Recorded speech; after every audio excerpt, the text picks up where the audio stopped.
Hello, good morning students. Welcome in mathematics class with Upendra Kumar Sinha, Department of Mathematics from Bhagavad Vidyapeeth Chhapra. Dear student, today we will continue the chapter Triangle for class 10th. Last class में हम लोगों ने Thales theorem, converse of Thales theorem देखा था। आज भी हम लोग कुछ थ्योरम्स को रीड करेंगे। आइए देखते हैं। तो सबसे पहले मिड पॉइंट थ्योरम।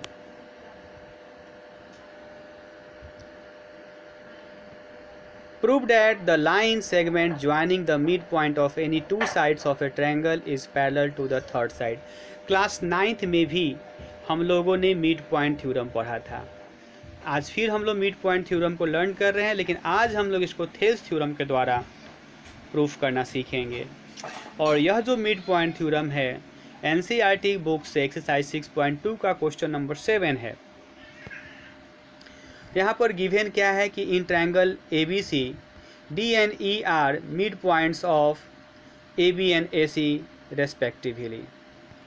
यानी कि एक ट्रायंगल ABC है जिसमें D जो है वो AB का मिड पॉइंट है और E जो है वो AC का मिड पॉइंट है।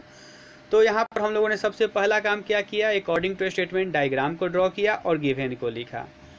टू प्रूव डैट, अब हम लोग को प्रूफ करना है कि D जो है वो पैरेलल टू BC है। Proof, since D and E are midpoint points of side AB and CD of triangle ABC respectively। क्योंकि D और E क्या है, मिड पॉइंट्स हैं साइड AB और CD के ट्रायंगल ABC में, इसलिए AD is equal to DB होगा और A इक्वल टू EC होगा। Now AB by DB is equal to 1 हो जाएगा। क्यों होगा? क्योंकि AB जो है वो DB के बराबर होगा। इसको इक्वेशन 1 मान लिए। वैसे ही A इक्वल टू EC जो होगा इक्वल टू 1 होगा, इसको इक्वेशन 2 मान लिया गया। तो फ्रॉम इक्वेशन 1 एंड 2 हम लोग कह सकते हैं कि AD by DB is equal to A by EC, और इस तरह से DE जो होगा वो BC के parallel by converse of Thales theorem से यह थ्योरम प्रूव्ड हुआ। नेक्स्ट है converse of mid point theorem. Prove that A line drawn through the midpoint of one side of a triangle parallel to another side bisect the third side। ये भी NCERT exercise 6.2 का question number 8 है। आइए हम लोग देखते हैं।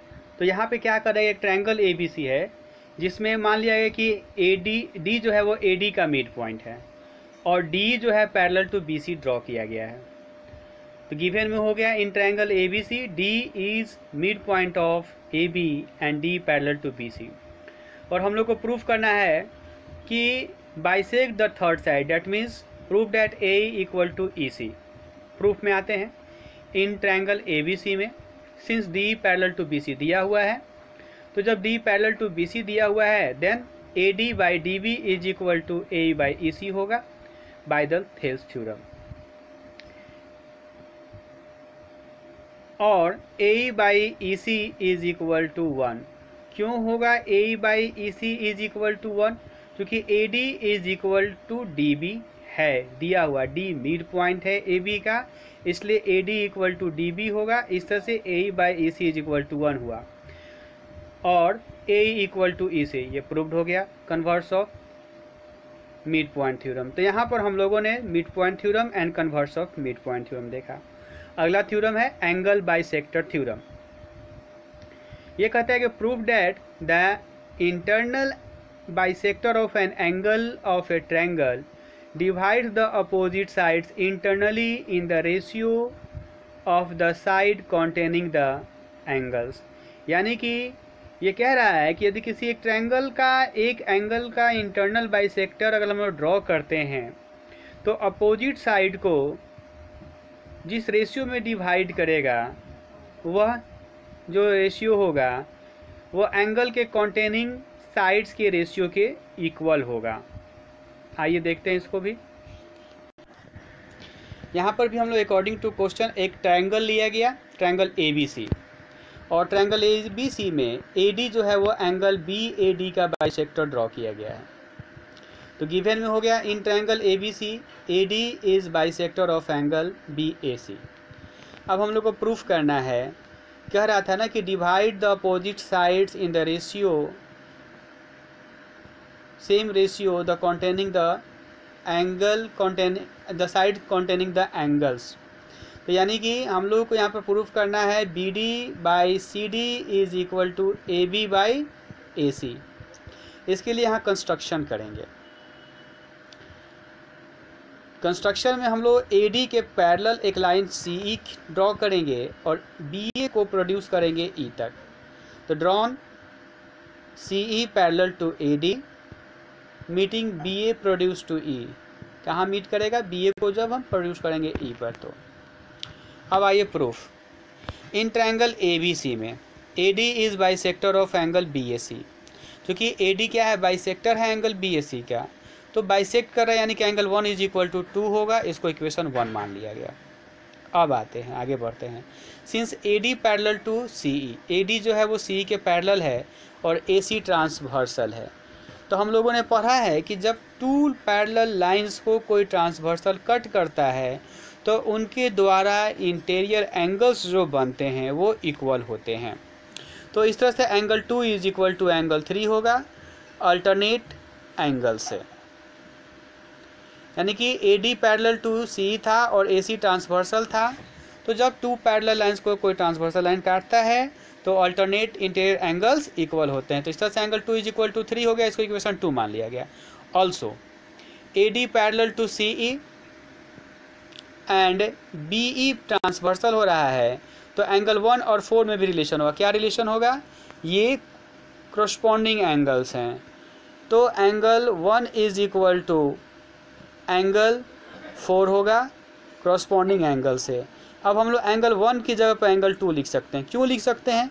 क्योंकि angle 1 is equal to angle 2 यहाँ पर है इक्वेशन 1 में।